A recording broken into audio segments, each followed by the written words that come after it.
This is Lewis Hart for Boxing Social in association with Empire Fight Store. Delighted to be joined with Lawrence Okolie here on a nice Thursday evening. Yeah, before we get into it, how's things, mate? How are you? Yeah, things are good. Thank you for asking. All round, feeling good, feeling good. How about yourself? All good, mate. All the better for speaking to yourself, and we'll jump straight into it. Uh-huh. I know this analogy's been used quite a few times, but when you look at the Queensberry heavyweight division, it's got all the food, it's got all the starters, mains, and the desserts, and all they needed was the sauce. Now they've got the sauce all on it. Yeah, obviously signing with Queensberry now, making Queensberry debut on the 7th of December against Hussein Mohammed. Yeah, I guess firstly just touching on signing with Queensberry now. A massive, massive deal for yourself and one you must be delighted with. But definitely, I think my aim is to be a freeweight world champion, and a heavyweight world champion, more importantly. So, I think the place to be is Queensbury. They've got Mhm. one heavyweight world champion in Dan Dubois, potentially got all the other pieces in Tyson Fury. They've got Fabio Wardley. They got everybody in the heavyweight division right now. So, if you want an opportunity to play with the big boys, you gotta be on the big boy table. So it's good. Absolutely. You mentioned there about sort of the stable that Queensberry have got, and I know that there was a point where after the Rosansky fight, you was assessing your options. It must come into play when you look at the stable that Queensberry have got, and you yourself wanting to be a heavyweight that makes it such an attractive proposition. Yeah, and also just how they maneuver boxers. We've seen, for example, if you look at Dan's career, though he's obviously proven himself being if you look at his run, hard fight after hard fight after hard fight. Um, but as in he boxed Joe Joyce, came up short.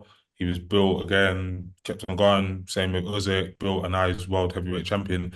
And it's just like if you see how they maneuvered with Wardley, if you just look at some of the key marquee names that they got in the heavyweight division, they've kind of positioned them really well and given them opportunities. And if they're good enough, they win. So that's kind of all that I want out of a boxing promoter. Like if I'm good enough and I put in the right work and I'd get it right on the day, I'm gonna win and and take advantage of the opportunities. But it's mainly, being at the table. So I look forward to it. Definitely. And for yourself, Lawrence, throughout your career, it was almost a matter of when you move up to the heavyweight division, not if. So I guess now, sort of on the back end of 2024, yeah, why do you feel like now was time to move from, I know you was at cruiserweight last year, but to move from obviously the Bridger and now heavyweight, like why do you think now was Yeah. the right time?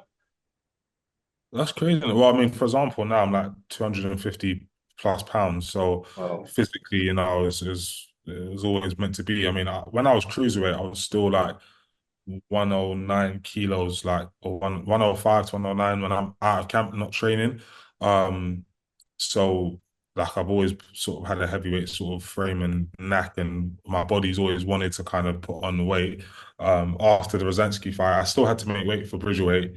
I was kind of like, do I want to do it again? But when I got to heavyweight, and I think I'm at that age and stage now where I got to go one more time to just see if I can do it again, see if boxing's really like a fairy tale for me or not. Because like I said, winning the cruiserweight belt was quite like straightforward, and then same as the Bridgerweight one. So I'm hoping that we can do it one more time at heavyweight. I know it's obviously the biggest, most dangerous, whatever, but I think potentially, depending on how it goes in December with my fight, and then with the Usyk and Fury rematch, there's almost like a very clear way that I could become a freeweight world champion.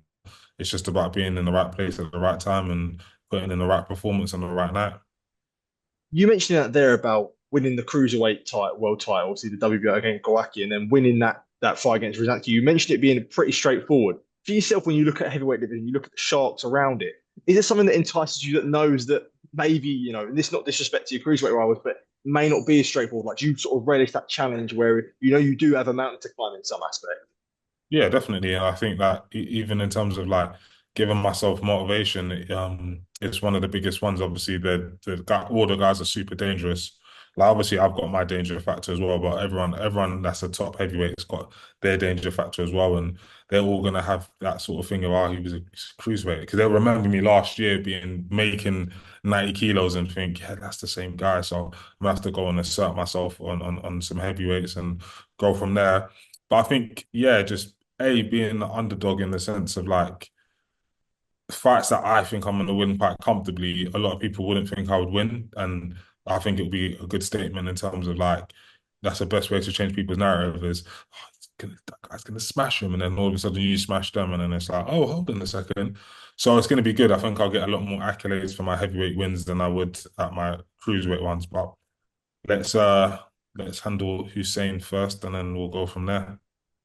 And as for moving up to heavyweight, obviously it's always a thing when you do have cruisers move up to heavyweight. And for yourself, especially being sort of a quite a big cruiser, how I guess it might be a thing that's trial and error, but sort of growing into a weight that you feel best at heavyweight, as you mentioned there about sort of being 250 plus pounds, like how long do you think that process will take from you feeling like strong at heavyweight and a weight that's ideal for yourself?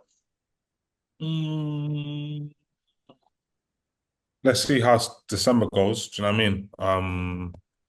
But I think I pretty much know what weight currently is the right heavyweight weight for me, which would probably be like 108 to 109 to 110 kilos.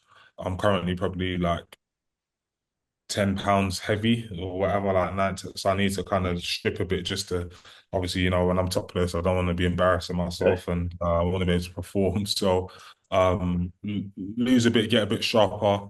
Because I'm sparring currently and I feel really strong, but I need to be a little bit more sharp because I think, I Yeah. don't want to get caught up in the trap of like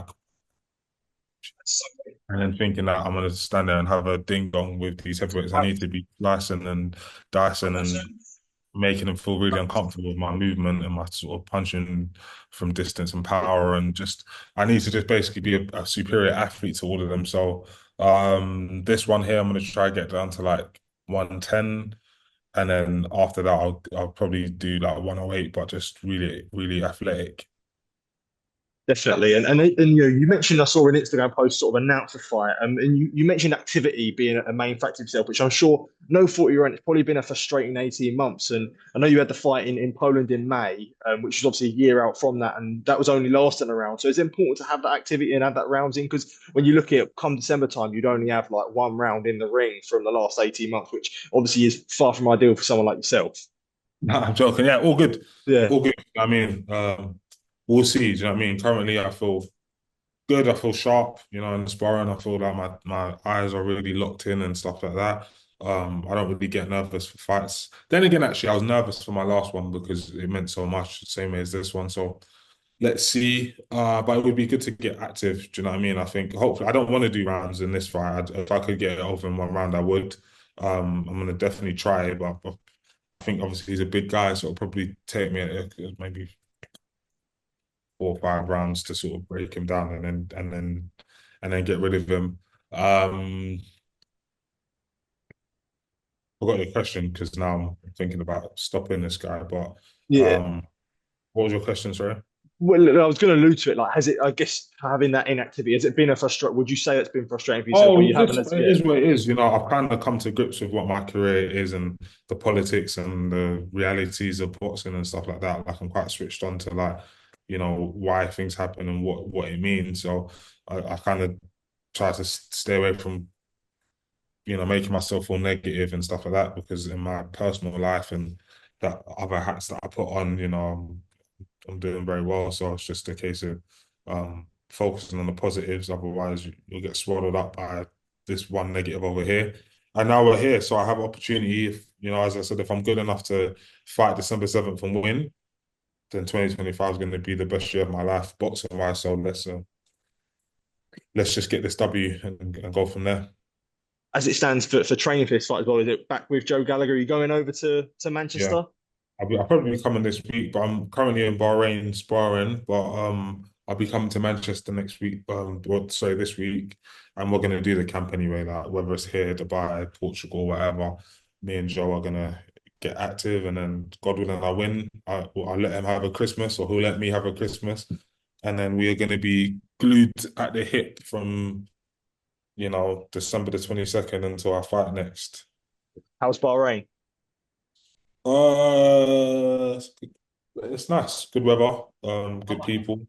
It's good to be around sort of like the amateur setup here where you've got like lots of hungry sort of like guys working hard. And I think another thing is that now I'm kind of enjoying the role of being the two-way world champion with all this advice on working hard. And I find as well when I ask when they ask me for advice and I'm giving them the good stuff, I'm like, oh God, I should take that advice.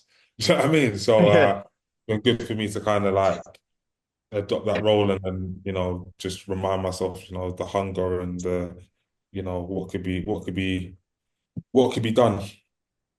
definitely. And I wanted to just pick something out that you put on your Instagram post, and you said it's great to be with a promoter who understands boxing and activity. Not trying to put words in your mouth. I guess sort of if there was, Oh, if you say you again, said you're not trying to put words in my mouth. Or no, you're no, about no. to put my mouth. What I was, no, no. What I was going to say was, is there anything? I guess, is there any chance of elaborating more on that? Is that previously you were suggesting that maybe previous promoters didn't have sort of the understanding of boxing as you say, like Frank Warren No, may it's have? just no, I just think well, okay, I don't know what you call that kind of question, but it's like you have to look at it. Usyk is like a fantastic boxer. Yeah, Like I don't want to give an analogy. Long story short, right now, if you're a heavyweight, you know what I mean, they're the place to be. So I think it's good they understand, keeping me active. They understand, opportunities, and if you're good enough to win, you're gonna win, and if you're not, you're not. So that's what it's all about. so did you not have that previously then? So, okay. Yeah, Previously, no, I've had, you know, um, big periods of activity, big periods of inactivity. Some of it, politics, that maybe I could have avoided. But I kind of just look at it in terms of more so when I say that, it's more so the future in terms of like they understand, yeah, I have had one round this year. And it's like we need to be fighting December, then we need to be fighting February, March, then we need to be fighting summer, then we need so as long as I'm fit, healthy, not injured, winning, I want to be fighting like 3 times a year or 2.5 or whatever. You know what I mean? Like I need to yeah. wrap up these fights and they're doing it currently. If you look at it, like they're like most of their fighters are fighting every few months. So for yourself, with that saying, like obviously previous promoters of boxer, and I know that they, when you signed with them, the whole plan was, I guess, for you to be the face of Sky, and you mentioned about inactivity. Was there some, I guess, frustration or disappointment that it didn't work out how you'd liked it to have? Yes and no. I mean, obviously, if I'd knocked out Chris Billam, probably would have fought again a lot sooner, but unfortunately, I didn't. And then all the politics that came with that were obviously frustrating in that aspect. But then at the same time, I didn't, but my son was born. Like I got to like it's like it was a curse in terms of boxing, but blessed in terms of my personal life. I opened up different businesses that are now paying dividends. I got to see my son be born and did all these sort of things. So it's like I look at it object like as a whole as a human being, like not just as a boxer. I look at it as like the father and the businessman and whatever else. And it's like, as I said, I think everything's happened for a reason, and now we're here. Do you know what I mean? Because I do think I'm gonna win a world title like summer next year or before, God willing. But it's like if, for example, I didn't have the bit of inactivity, or if, for example, I didn't unfortunately lose to Chris and then come back and win the WBC Bridgeweight belt, I wouldn't be positioned where I am now with the WBC. I wouldn't, and then we don't know how that's going to play out until December, but then that might play out to me getting the WBC world title shot, next year. So I kind of just flow, just take every day with gratitude, just be happy to be alive every day and just see what's going to happen. Definitely. Last couple for myself, and for yourself there, as you say, you've sort of been involved with all three of the big promoters now. How would you compare, I guess, from working with Herm, with Shalom, and with Warren now as well? How would you compare the three as like you're picking?